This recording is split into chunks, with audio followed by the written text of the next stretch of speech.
Tere tulemast kuulama järjekordset osa tulevikust täna podcastist. Sel korral teeme väikese erandi. Sel korral tuleb podcasti temaatika inglise keeles. Tulenevalt sellest, et mul on täna külas väga auväärt kõrgetasemeline külaline ja temaga me suhtleme inglise keeles. Nii et ma siit lühitan edasi inglise keelele. Järgmisel nädalal jätkame jälle eesti keeles. So I'm today introducing our thought that we could do a discussion on the future of nuclear energy because I have a very interesting guest today in the studio who can introduce himself now. Well, first, pleasure to be here. I've now been in Estonia for about 18 hours, so I hope you'll excuse me for not speaking in Estonian. I'm Bill Magwood. I'm Director General of the OECD Nuclear Energy Agency. I've been doing that for about 10 years now. And I lead an agency whose mission it is to facilitate cooperation among advanced countries towards the use of nuclear science and technology. And in that, we work with countries across the OECD, partner countries outside the OECD, and increasingly private sector and universities as well. So we have a pretty broad mandate. And as you can imagine, nuclear is very popular these days. Yes. So we have been very busy. Yeah, I mean, obviously, NEA was founded more than half a century ago. So it went through probably a bit of tough times during after Chernobyl and after Fukushima. I mean, the whole sector was hit pretty hard by those two events. But these days, I mean, people are starting to figure out that you can't really do climate neutrality without nuclear. Well, certainly, over the years, the nuclear sector's had its ups and downs. The agency, however, has always been very vibrant because whether you're building nuclear plants or decommissioning nuclear plants or dealing with nuclear waste or just trying to understand aspects of science or exploring the use of medical radiation, we're there. And so that's kept us busy over the years. But clearly, the new situation is very different. I honestly like to track it back to maybe COP26, which took place in Glasgow. And what we saw in Glasgow was that countries were asked to not simply state what their objectives were to reduce CO2 emissions, but to provide plans for how they would reach those goals. And after COP26, it was clear that most countries realized that what they were doing was not leading towards net zero by 2050. In fact, in some cases, it was going the opposite direction. And that's when we started to see countries beginning to ask questions about nuclear energy. Mm-hmm. And I think it was not that long ago. I think it was not last year's COP, but the one before, where this historic tripling nuclear by 2050 was signed by a lot of nations. So I think it took about, I don't remember the percentage of the countries who are the percentage of the currently installed base, but it was substantial. It was majority of it. Well, it was 31 countries that have now signed it between the last couple of COPs. And we were quite pleased with that because it was based on analysis that the NEA did a couple of years ago. And the only reason we did that analysis was we saw that when you look at the different scenarios that are at play around the world to reach net zero by 2050, coming from private sector, from public sector, just a lot of different analysis. On average, we saw that there was a need for a tripling in nuclear capacity just by looking at the various scenarios. And when we looked at the numbers ourselves, we concluded that, that would work. That was a viable path forward to reduce CO2 emissions rapidly. But we did not see that countries were doing that. So we highlighted this in our studies.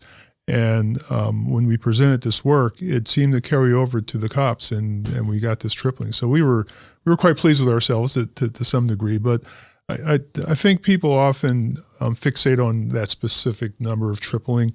I don't really care about the tripling. The real issue is that countries are now recognizing that if they're really going to take serious steps to not just reduce CO2 emissions, but to enhance their own energy independence and have reliable, cost-effective energy going forward, that they're going to have to look at nuclear in many cases. Yeah, I mean, obviously the the situation has been flopping around a bit on what the energy mix should be, how it could be done.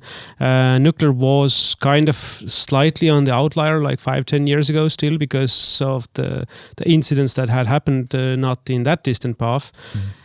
But these days, I think it's becoming more and more clear as the install base of renewables has grown, it has caused grid instability. So the fact that you need a stable source that can stabilize the grid a bit more is something that has to be there, and you have to phase out the fossils. So the stable source doesn't really get that many options what it can be. I mean, it's either it's energy storage like batteries or hydro storage, or it has to be a stable source. And out of the stable sources, there is only hydro and nuclear, basically. Well, we one of the things that we encourage is to recognize that every country is different. That every country has different resources, the grids are different, the demand is different, and the policies are different. And so what we do is we work with each country, and we're able to develop an analysis that we call a system cost analysis that looks at the effects of different options on the overall electricity system. If you want to add a significant amount of wind power, here's what this looks like. If you add more solar, here's what this looks like. And then we look at we look at a lot of data, and we're able to project what the least cost scenario would be for each country. And what you find very quickly is that they're all different. And Norway and hydro is obvious, right? If you have hydro, you should absolutely be using it. There's a couple of no-brainers: hydro and geothermal. If you have hydro and geothermal, you should be using those. After that, it gets a little more complicated, and you have to make choices. And what we find is those choices should be different for each country. And in almost every case that I've seen so far, we've done several of these analyses. It really shows quite clearly that having nuclear in addition to renewables makes the overall system work a lot better, and it enables you to actually have more renewables than you would be otherwise. Otherwise, you would have an unstable situation. And that's good to know. I think if you already didn't agree with the minister to do that analysis, I think we should. But in any case, let's also get back on the topic of the podcast. So looking at the future and how far into the future we are. Because the reason I mentioned these slight downfalls is it did kind of, I would guess, slightly dry up development of new reactors because nuclear wasn't as sexy anymore as it was in the early 80s or where everybody was expecting nuclear to go to extreme installations. I mean, France has kept going, but it didn't go as a good pace as everybody thought. So I would guess some of the R&D, it didn't stop, but it got reduced somewhat. So these days we're talking about advanced third generation reactors, like we are looking at SMRs also here in Estonia. People are talking about molten salt. I think there was a news tweet about China starting the first thorium-based reactor just recently. So where in the future now scale we are right now?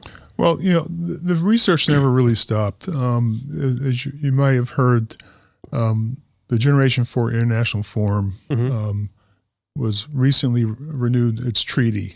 So we now have a new treaty that is propelling that cooperative going forward. And that's a range of countries, advanced countries are looking at new Generation 4 technologies. And that all started about 25 years ago.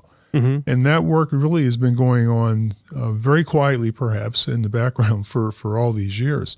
And countries like France and U.S. and Canada, the European Commission, China, all working together on different technologies. And it's really a good example of international collaboration.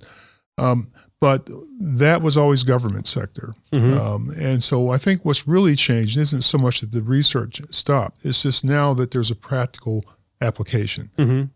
These government ministries and laboratories really never had a path to deploy any of these technologies. It was always a hope and a prayer that someday some government would say, "Hey, let's build a molten salt reactor together." Never happened. But what has happened is that there are many private sector organizations that are propelling these technologies forward, and now the Generation 4 International Forum is configuring itself to supply knowledge and experience to these companies as they go forward, so that research that's been done over the years can be applied. So in a large respect, the future that many of us have been working for through most of our careers is here right now. The future is today, and it takes a little while to realize that you are in the future and that you now have to take advantage of that situation. And that's where we are. We're now recognizing that all the work that's been done over the last 30 years now has a place to go, now has a base of applications that can really realize all these aspirations. So basically I know that the advanced third generation reactors are build ready, in a sense that Canada is just about to start the construction of the BWRX 300. There are different siting and licensing going on for various ones. I mean, NuScale was a bad example, but that was a financial conundrum that they made it. The design of the financial instrument bad, not the design of the reactor was bad. But there are new deals, and I see many large data companies are partnering with new nuclear to create new data centers with pretty much attached nuclear facilities, because this is a very large user for electricity who needs a stable power source. So I guess the private sector really is more pushing this these days.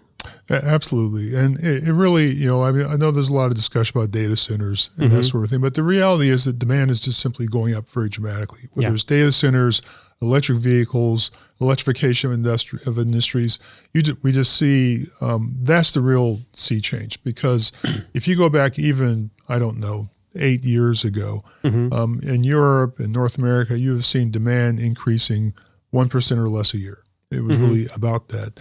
And now in some countries, they're talking about doubling demand in 10 years. And that's just unprecedented. We've never seen that before. So this is what's driving the need. The combination of a very, very high demand growth for different purposes, including server farms, but also the continuing desire to deal with climate change.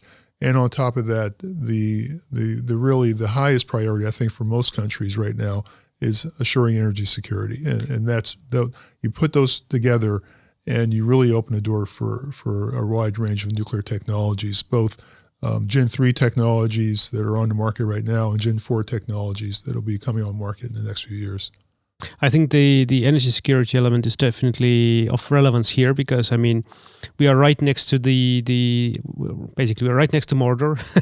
So if you take Tolkien, Russia is attacking the infrastructure, even though they try to do it in a hybrid way. These days we've had so many cables being cut by ships between countries. So you really need to have that reactor in your country, not in the neighboring country across the sea, because you can't be 100% sure that you will have that power when the cold days come because somebody cut the cable. So I think that is a fully relevant point, that we need to have localized energy security. And of course, when we have good days, we have connections, we can balance out the grid better, everybody gets a better price. But when really the bad times happen, we have to have the security locally. And I would say if anything really bad happened, everybody would be first looking at themselves. So you need to build up your local capacities as well. But going even further, because the main element, I would say, from what I see in the debates, because Estonia also is discussing whether to go the nuclear path or not. And I think now that we've made some political changes, this is a far more open path. We need to move forward, and some of the topics that I see often pop up are basically two of them, or basically three. But the question of cost and construction time that's always especially for smaller reactors. That's the expectation, is to get the cost and the construction better under control, because you control the environment far more. But you also get the questions on the source of the fuel and the waste. So the two main questions for nuclear. Well, there's always questions on anything you want to do that's new. Clearly, if you look at the last 25 years, and you look at nuclear power plant projects in OECD countries, it's not a pretty picture. And we've looked at each project very closely, and we know why they've had problems. And a lot of it has to do with the fact that having stopped building nuclear plants after the 80s, we're just not that good at it. It's a skill like anything else, and you can't expect to just jump into the business and start building nuclear plants and expect perfection. On the contrast, look at Korea. Korea's continuously built nuclear plants for the last 20 plus years. They're quite good at it. They know how to manage the projects. They have a supply chain in place. They have a lot of experienced people. That's why they're able to go to UAE, build 4 reactors, do it cost effectively on schedule with very, very little issue. It's hard for others to do that because we just haven't been building the plants. The good news is that we have had some plant building experience in OECD countries recently, in Finland, France, UK, US, and we've learned some hard lessons from those, and hopefully those lessons will be applied to these next wave of plants. I still don't expect those to be perfect, but I think they'll be better, and the plants after those will be better. So I think we're on a path. Whenever you talk about where the fuel is coming from, you have to recognize that uranium is not the issue. There's lots of uranium in the world that comes out of Africa, Australia, Canada, lots of places. And I think we have tons of uranium. It's just too low concentration to be to make it worthwhile, right? I just got back from my first visit to Mongolia just a couple of weeks ago, and they apparently, I didn't know this till very recently, have very, very rich deposits of uranium. So they're going to be coming onto the market in the next few years, the marketing uranium. So there's even more supply. So uranium's there. The real issue is the enrichment capacity. But that's fixable. That everyone recognizes that that's been a weak spot. We need to see the capacity increased in Europe and in North America. The work on that has already gotten started. We need it to go faster, but I'm highly confident we'll be able to deal with that. That's just a matter of making the right investments, and that's not really that difficult at the end of the day. I think the difficulty that the industry has is looking for the market signal. Is this wave of construction really going to happen? Is it really worth their while to increase capacity significantly to meet a demand when they haven't really seen anybody building these plants yet? So there's a little bit of a chicken and egg thing there, but we'll sort through that. And the other issue was nuclear waste, I think. Yeah, basically, that's also something we have to objectively define, because it is a different kind of waste. Although in this podcast I've covered nuclear a couple of times, and in one of them you came from Alara, so the Estonian facility for radioactive waste, and the head of Alara was also here in the studio, and we were discussing, and he brought out a good point that is not often talked about, is that while with nuclear, we have extreme level of regulation. It's very well regulated, how it has to be handled, how it has to be stored, both temporarily and long term. We have actually the solutions, because Finland has built or is building its final repository. France is doing R&D on this on a large facility, which I visited last year. But in fact, we do have a ton of other kind of waste, which is extremely toxic, extremely bad, where we just don't have the regulations, and we're just dumping it into the ground, where it's not going to decay away in a decade or a century. So we're just kind of squeezing our eyes shut on one waste and being extremely precise on the other one, which doesn't mean that the one which we have regulated is really bad. It's more of a question, why aren't we doing more on the other kind of waste, which can actually have extremely cancerogenic and other toxic effects when it gets into the water supply, yet we're just dumping it into the ground. So I think it has to be brought into perspective occasionally, because people are more afraid of nuclear waste because of the fact that the effect is invisible. The radioactivity as such is something you don't see ahead of time. So, that's true with toxic waste too. True. You don't see the toxic waste getting into the groundwater. But let me say, I think that most OECD countries do a very good job of dealing with hazardous waste. But it is true that they don't decay; they live forever. And in some countries, there's a practice of thinking that you'll be able to monitor the waste sites forever, which obviously is not realistic. So there is a little bit of an issue there, but I think they're being handled responsibly. In the nuclear area, the special aspect of nuclear is that we know where every atom of the waste is. Mm-hmm. We know what it is. We know how to handle it. We know how to store it. And we really know how to dispose of it. And really the issue of disposal is not a technical issue at all. It's a public policy issue. Mm-hmm. It's a matter of finding sites and getting public confidence that the sites have been well selected. And I think Finland is a really good example of how you do that the right way. Mm-hmm. But others as well. I think Sweden has done an outstanding job in its siting program. So has Switzerland. And France has done a very good job. So I think there's countries that have shown the way. We just have to follow those examples and show people that we know what we're doing and that we can answer the questions. So I started my career in nuclear waste actually, and I guess my message to everyone has always been that waste is nothing to be afraid of. We know what we're doing with it. It's a great responsibility to handle it correctly, but it's not one of those big insurmountable challenges. It's not rocket science. Yeah, it's not. It's something we know how to handle. We just have to have the right leadership and public policy to go forward. So I don't worry. I don't personally worry about waste that much. I think that if you have a good regulator who can make sound decisions independently, that builds public confidence, and I think that's how you move forward. And that's the best approach, I think, to dealing with the nuclear waste issue. I think it's also it's starting slightly to be debated whether every country needs its own waste disposal site or we could join forces in some of them. Because, I mean, I kind of remember when I visited the French site, it's a huge underground facility. And then when you do the math, if Estonia wanted to put its high-level waste there, it would be just one extra tunnel.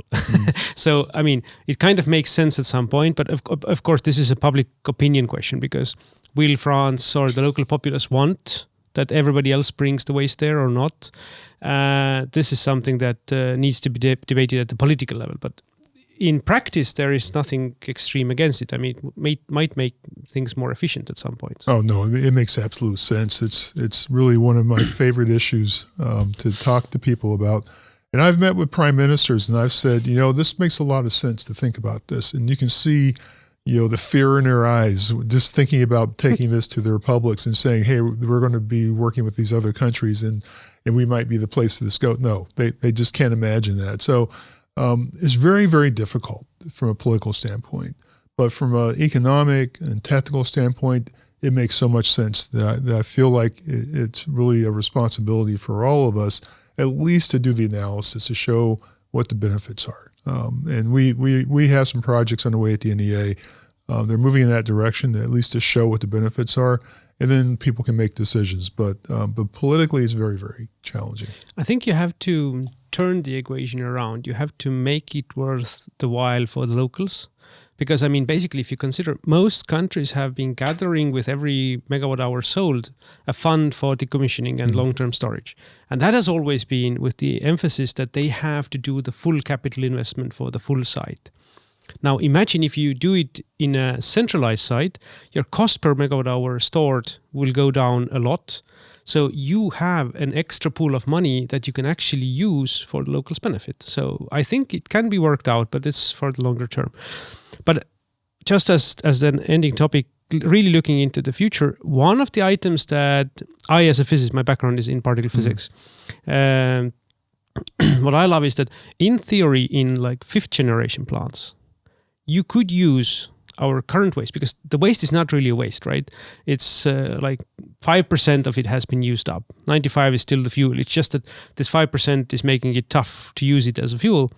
So France, etc., some are using it to clean it out and use the MOX fuel, right? But it's not really that cost effective. But in theory, in a 5th generation plant where you have an active control of the neutron flux, you could run through the rest of the fuel as well. So basically, you could take the old waste and put it into 5th generation reactors and use it up. So, I'll admit that I was at the beginning where Generation 4 first got started. And we set criteria on sustainability. And that clearly was a reference to the ability to do recycle. So Generation 4 is all about, for the most part, recycle. A lot of the Generation 4 technologies are fast reactor technologies, either sodium or lead or even high or gas. And these are technologies that do exactly what you're saying, and molten salt reactors as well. So I don't know, when people say Generation 5, I had no idea what we're talking about. So I think it's accelerator driven and that kind of things where you can control the neutron flux. Yeah, that's been an idea that's been around for a while. But what's important is that there are technologies that could recycle used fuel in a proliferation resistant manner. And we need to develop those technologies. That has been off the table for probably a couple of decades because people are much more concerned about proliferation than they were worrying about the energy supply. But the balance has shifted. I think people are worried about the energy supply. And so countries we work with are opening the door to this again. And I do think that we're going to see the research go forward and that we'll be able to develop some new technologies that will address proliferation concerns, but also be environmentally more benign. And I guess when I think about this, and I've often said this publicly in all the different jobs I've had over the years, that if we have a technology that can reduce the toxicity and heat generation of high-level waste to make it much, much easier to dispose of, we absolutely ought to do that. Not just because it's good for us, but it's good for the long-term future of the planet. And so why not do that? And so I agree. I think we should be doing that. And, like you said, the future is here now, so let's get started. That's an excellent note on which to end. Thanks for coming. My pleasure. Thank you very much.